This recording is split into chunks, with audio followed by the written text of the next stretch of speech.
वैसे तो यह कहानी बच्चों की कहानी है, लेकिन इस कहानी में जो शिक्षा छुपी है वो असाधारण है। तो चलिए पढ़ते हैं इस कहानी को और जानने का प्रयास करते हैं कि इस कहानी में क्या शिक्षा छुपी। प्राचीन समय की बात है। अजबगढ़ नामक राज्य में कुबेर सिंह नाम का एक राजा राज्य करता था। राजा स्वभाव से बहुत ही दयालु था। वह गरीब और बेबस लोगों की हमेशा सहायता करता था। किसी गरीब पर जुल्म होते देख वह कड़ी कार्रवाई करता था। राजा के इसी स्वभाव से अजबगढ़ की प्रजा बहुत प्रसन्न रहती थी। राजा की भी एक ही इच्छा थी कि वह अपनी प्रजा को हमेशा खुश रख सके, लेकिन फिर भी राजा को हमेशा ऐसा लगता था कि उसकी प्रजा खुश नहीं है। इसीलिए अक्सर राजा प्रजा का हाल चाल जानने के लिए भेष बदलकर शहर में घुमा करता था और लोगों की राय जाना करता था। इसी तरह एक बार राजा घूमते घूमते शहर से बाहर जंगल की तरफ निकल गया। राजा के सभी साथी पीछे रह गए और वह एक जंगल में भटक गया। राजा ने अपनी चारों तरफ देखा, कोई दिखाई नहीं दिया। वह भूख से व्याकुल था और शाम भी होने वाली थी। तभी राजा को एक ऋषि की कुटिया दिखाई थी।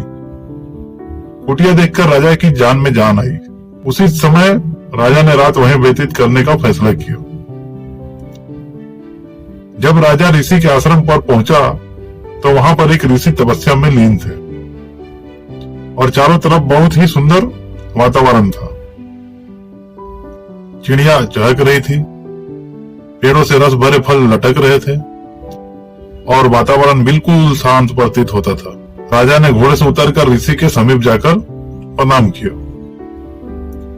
ऋषि ने वह आवाज सुनकर आंखें खोली तो एक सुंदर नौजवान युवक को सामने पाया, जिसके मुख से तेज झलक रहा था। राजा को देखकर ऋषि सब कुछ समझ गए। राजा ने ऋषि से रास्ता भटक जाने की बात बताई और वहां रात गुजारने के लिए अनुमति मांगी। ऋषि ने राजा को रुकने की अनुमति दे दी और राजा को खाने के लिए स्वादिष्ट फल दिए। जब राजा ने उन फलों को खाया तो राजा को वह फल अत्यंत मीठे और स्वादिष्ट लगे। राजा ने इससे पहले इतने मीठे फल कभी नहीं खाए थे। राजा ने ऋषि से फलों के इतने मीठे होने का कारण पूछा।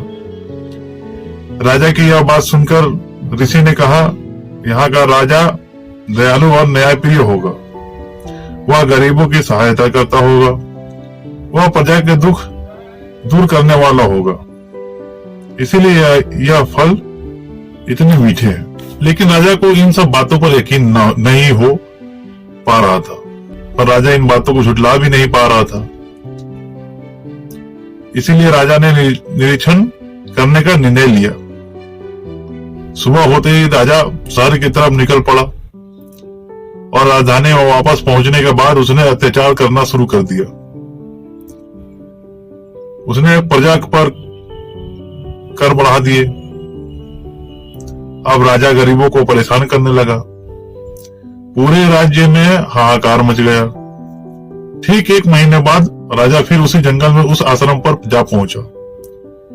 जब राजा ने उस आश्रम को देखा तो वह भौचक्का रह गया,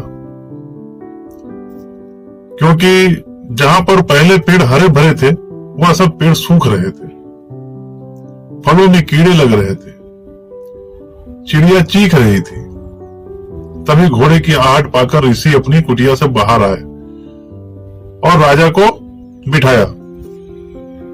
ऋषि ने राजा को ताजी फल खाने के लिए दिए। जब राजा ने फलों को खाया तो उसका पूरा मुंह कड़वाहट से भर गया। राजा ने ऋषि से फलों की कड़वाहट का कारण पूछा। राजा किस बात का जवाब देते हुए ऋषि ने कहा, अब यहाँ का राजा बदल गया है, जो प्रजा को दुखी करता है और प्रजा में कड़वाहट फैलाता है। इसीलिए सभी फलों का स्वाद कड़वा हो गया है। यह सब देखकर राजा बहुत प्रभावित हुआ और ऋषि को प्रणाम कर वापस लौट आया। राजा ने अगले दिन से ही पहले जैसा राज्य चलाने लगा। वह फिर से लोगों की सहायता करने लगा और उसके बदलने से फलों और प्रकृति में फिर से स्वाद आ गया और प्रजा फिर से सुखी रहने लगी। इस कहानी से तात्पर्य यह है, कभी किसी की जिंदगी में कड़वाहट नहीं घुलनी चाहिए, अन्यथा उस कड़वाहट का असर आपको अपने निजी जीवन में देखने को मिलेगा।